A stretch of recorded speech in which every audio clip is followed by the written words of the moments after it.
Most people remember the smile, the no-look passes, the Showtime Lakers running the fast break like a Hollywood production. 5 championships, 3 MVPs, one of the greatest point guards to ever touch a basketball. But here is what most people are not talking about. Everything Magic Johnson earned on a basketball court is a rounding error compared to what he built after he walked off of it.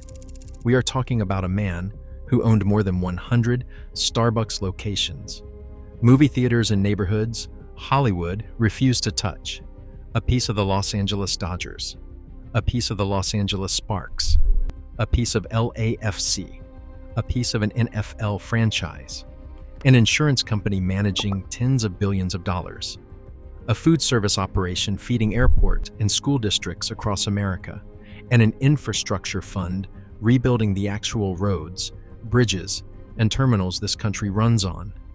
When we say Magic Johnson owns half of America, we are not exaggerating for a thumbnail.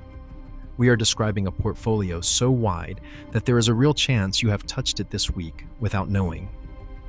You may have flown through a terminal he helped finance, eaten food his company served, driven past a development his fund built. Today, we are pulling back the curtain on the most underrated business empire in the history of American sports. The deals, the pivots, the numbers, and the blueprint. And wait until you hear what happened when he sat across from Howard Schultz at Starbucks, because that one meeting changed everything. Let's get something straight about who we're actually dealing with. Irvin Johnson Jr. was born in Lansing, Michigan in 1959. His father worked the assembly line at General Motors and hauled trash on the side. His mother was a school custodian, 10 kids in the house. There was no inheritance coming. There was no network waiting. What there was a work ethic stamped into him before he ever picked up a basketball. Young Irvin ran his own little operations as a kid, raking leaves and cleaning offices. And he would sit in the big chair in those empty offices and imagine running a company of his own. Hold on to that image, because everything that follows traces back to it. The basketball resume, you already know. National championship at Michigan State, #1 overall pick by the Lakers in 1979. A championship and finals MVP as a rookie, playing center in Game 6 because Kareem was hurt. 5 rings across the 80s. The face of the most glamorous franchise in sports. By the standards of his era, he was paid extremely well. But here is the part people forget. Magic played in a time before the television money exploded. His career earnings from the Lakers came out to roughly $40 million across his entire playing career. Today, that's 2 seasons for a mid-level starter. So understand this clearly. Magic Johnson did not become a billionaire because basketball paid him like one. He became a billionaire because of what he did with the access basketball gave him. And then came November 7th, 1991. The day everything stopped. Magic Johnson stood at a podium and announced to the world he contracted HIV and was retiring from the NBA, effective immediately. At that moment, most of America assumed they were watching the end of his story. The sponsors got nervous.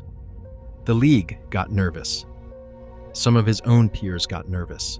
He was 32 years old, and the world had quietly written his obituary. What the world did not understand was that it had just witnessed the beginning of the greatest second act in sports business history. Because while everyone else was counting down his days, Magic was counting underserved zip codes.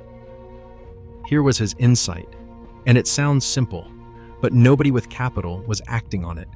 Black and urban communities in America had enormous spending power and almost nowhere to spend it. Hollywood built theaters in the suburbs. Coffee chains built stores in business districts. National brands looked at neighborhoods like Crenshaw and Harlem and saw risk. Magic looked at those same neighborhoods and saw customers.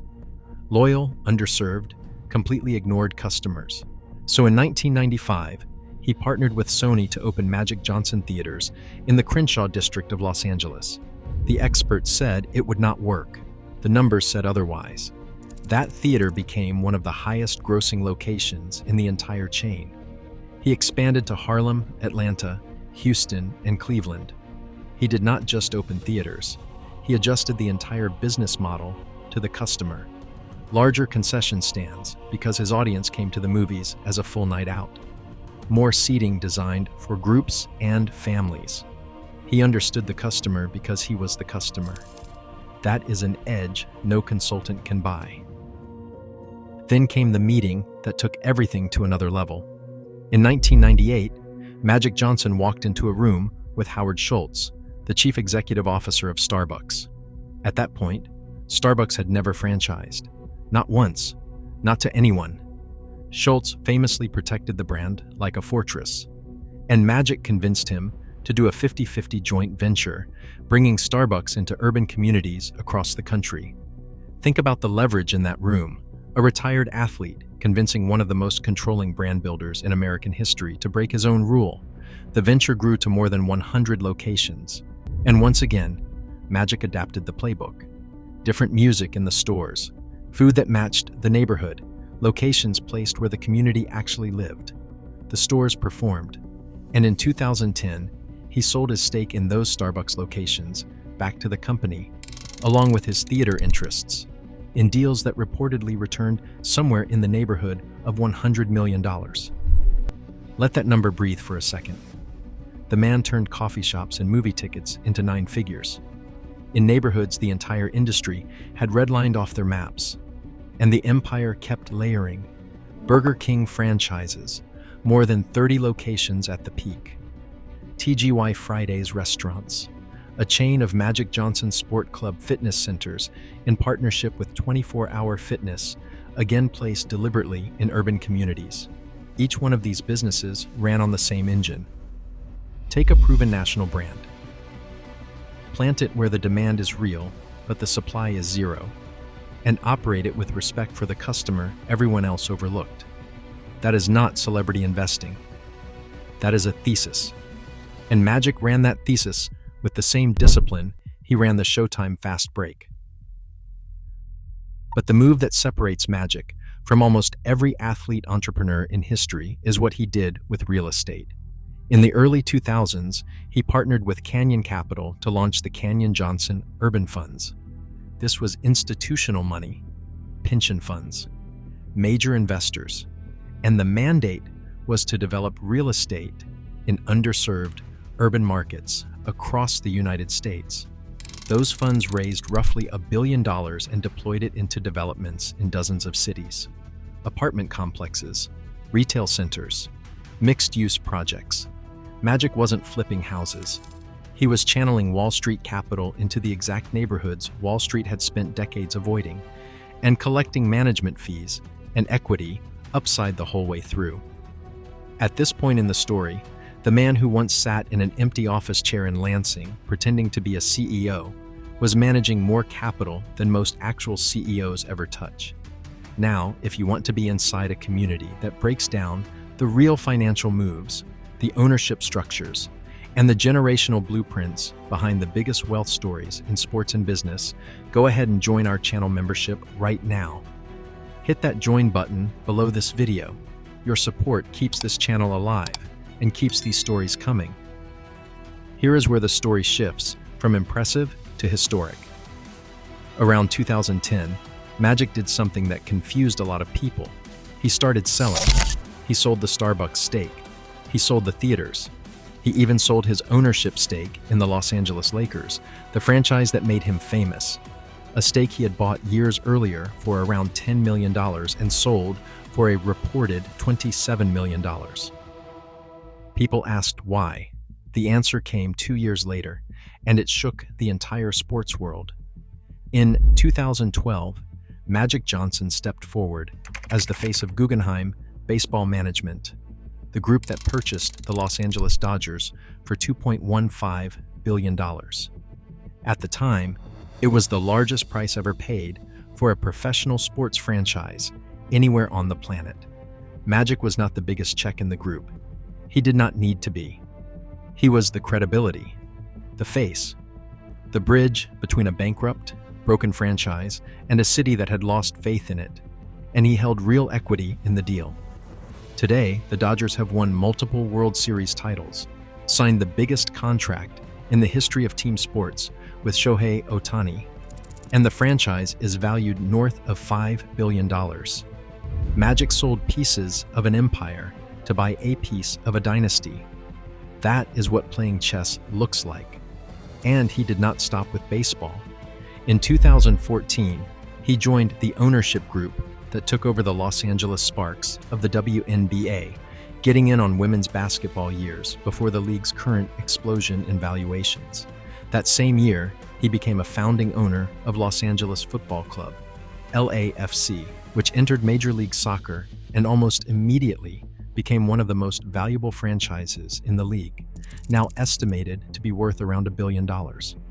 Then in 2023, he joined Josh Harris's ownership group in the purchase of the Washington Commanders for $6.05 billion, the largest sports franchise transaction in history at the time. Stop and stack that up. Baseball, women's basketball, soccer, football, equity positions across 4 different professional leagues. There are entire investment firms that cannot say that. A kid from Lansing, Michigan can. But if you really want to understand how Magic Johnson became a billionaire, you have to look at the businesses nobody makes highlight reels about. In 2015, Magic Johnson Enterprises acquired a majority stake in Equitrust Life Insurance Company. At the time of the acquisition, Equitrust managed billions in assets. Under his ownership, that number has grown to more than $20 billion in assets. Read that again. A Black-owned insurance company controlled by a former point guard, managing over $20 billion.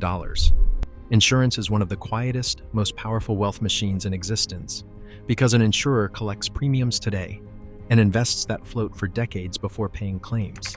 It is the same engine Warren Buffett used to build Berkshire Hathaway. Magic studied the masters, and then he bought himself the same machine.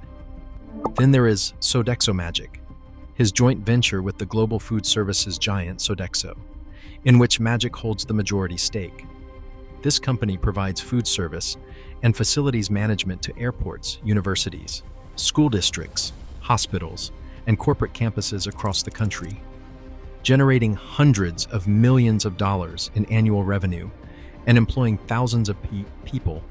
If you have eaten at certain major airports or attended certain school districts, there is a real chance Magic Johnson's company fed you. And alongside that sits JLC Infrastructure, the fund he launched with Loop Capital founder Jim Reynolds, targeting around $1 billion to invest in American infrastructure. This fund has put money in to the massive redevelopment of LaGuardia Airport in New York. So the next time someone tells you athletes do not build anything real, remind them that Magic Johnson's money is literally inside the terminals of one of the busiest airports in the country. Now let's talk about the number, with the honesty this channel is known for. In late 2023, Forbes officially confirmed Magic Johnson as a billionaire, with a net worth estimated at roughly $1.2 billion, making him only the 4th athlete in history to reach that milestone, behind Michael Jordan, Tiger Woods, and LeBron James. Now, exact net worth figures for private individuals are always estimates. Private companies, minority stakes, and fund interests are difficult to value precisely from the outside, so treat any single number as an informed approximation rather than gospel. But here is what is not an approximation.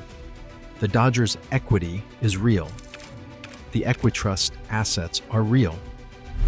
The Sodexo Magic contracts are real. The infrastructure investments are real. Whatever the exact figure is, the structure underneath it is built out of ownership, not endorsements. And that distinction is everything. Because here's the lesson buried inside the Magic Johnson story, the one that applies whether you ever touch $1 billion or not. Magic never confused fame with leverage. Fame opens the door. Leverage decides what you walk out with. When he sat down with Howard Schultz, he was not selling his autograph. He was selling his understanding of a customer base worth billions that corporate America could not see. When he joined the Dodgers group, he was not lending his smile.